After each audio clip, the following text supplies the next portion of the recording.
sekolah kami mengadakan proyek profil pelajar Pancasila atau P5 yang bertema kearifan lokal. Di sini kami akan menjelaskan mengenai kearifan lokal di daerah istimewa Yogyakarta. Selamat menyaksikan! Kenapa sih kota Yogyakarta disebut sebagai daerah istimewa Yogyakarta? Mari kita bahas. Nah, Yogyakarta ini disebut istimewa dikarenakan kota ini memiliki 3 faktor. Nah, yang pertama itu dikarenakan memiliki pendidikan historis, budaya, dan juga sistem pemerintahannya yang berbeda dengan daerah-daerah lain. Nah, keistimewaan ini diakui oleh Undang-Undang 1945 pada pasal 18B ayat 1. Nah, dikuatkan kembali oleh UU dalam pasal 13 tahun 2012 tentang keistimewaan daerah istimewa Yogyakarta atau disingkat menjadi DIY. Nah, apa sih alasan Yogyakarta ini disebut istimewa? Ada 4. Yang pertama ada kekayaan budaya, yang kedua integritas bahwa Yogyakarta ini memiliki dukungan besar kepada Indonesia, yang ketiga sistem pemerintahannya yang berbeda dengan daerah sebelumnya, dan yang terakhir ada peran bahwa Yogyakarta ini sangat memiliki peran besar terhadap kemerdekaan Indonesia. Nah, keistimewaan ini tidak hanya untuk semata-mata memiliki ciri bahwa Yogyakarta memiliki keberagaman yang beragam, namun sebagai simbol bahwa Yogyakarta pula memiliki peran yang sangat penting dan juga besar dan juga banyak terhadap kemerdekaan. Gimana sih proses terbentuknya Yogyakarta? Jadi ini nih pembahasannya. Jadi kota Yogyakarta berdiri sebagai hasil perjanjian Jati pada tanggal 13 Februari 1755 yang membagi dua, yaitu Kerajaan Sukarta dan Kerajaan Yogyakarta di bawah Sultan Hamengkubuwono I. Sultan Hamengkubuwono I menanamkan wilayahnya Yogyakarta Hadiningrat dengan ibu kota Yogyakarta. Pembangunan kota. Ibu kota dibangun di hutan beringin strategis antara Suwangi, Winongo, dan Sungai Sultan tinggal sementara di Persanggaran Ambar Ketawang sebelum pindah ke Cirebon. Ambar Ketawang sebelum pindah ke Keraton Yogyakarta pada tanggal 7 Oktober 1756.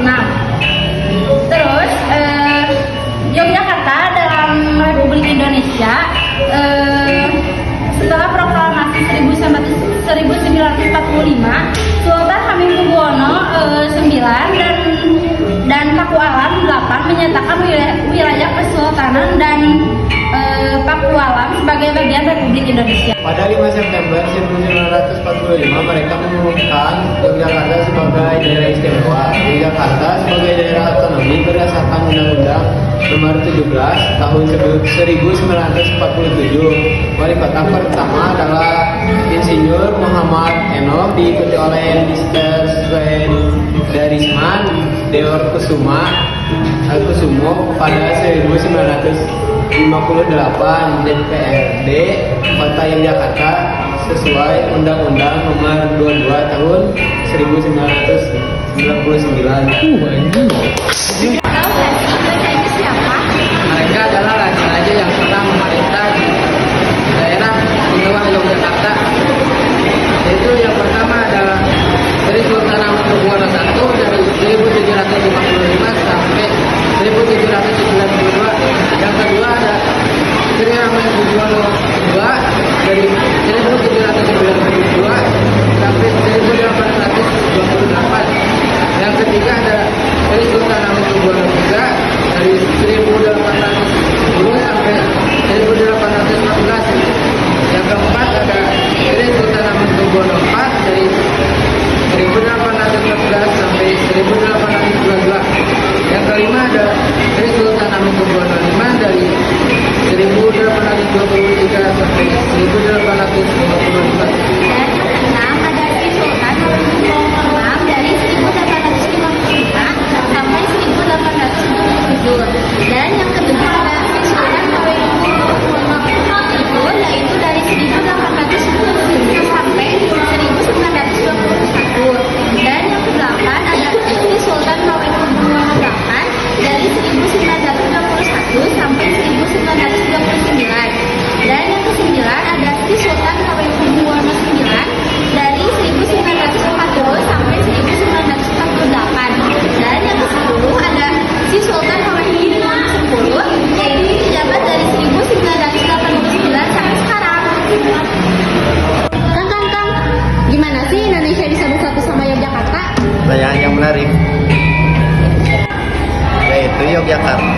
Yogyakarta bergabung dengan Republik Indonesia melalui amanat 5 September 1945 yang dikeluarkan oleh Sri Sultan Hamengkubuwono IX dan Pakualam VIII, yang mana isi dekret dari amanat tersebut yaitu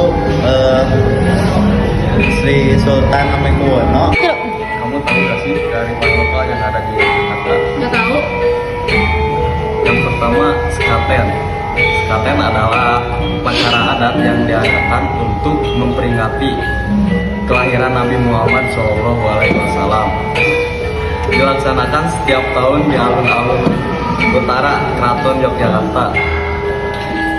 Sekaten diawali dengan iring-iringan gamelan sekaten dan keraton menuju masjid. Yang kedua, labuhan. Labuhan merupakan upacara adat yang dilaksanakan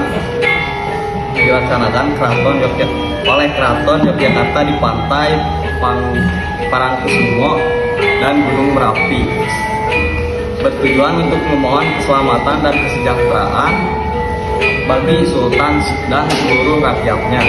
Yang ketiga, mubeng benteng. Mengelilingi benteng, tradisi yang dilakukan setiap malam Sabtu Suro dan penanggalan Jawa. Masyarakat bersama-sama berjalan kaki mengelilingi benteng keraton sebagai simbol introspeksi diri.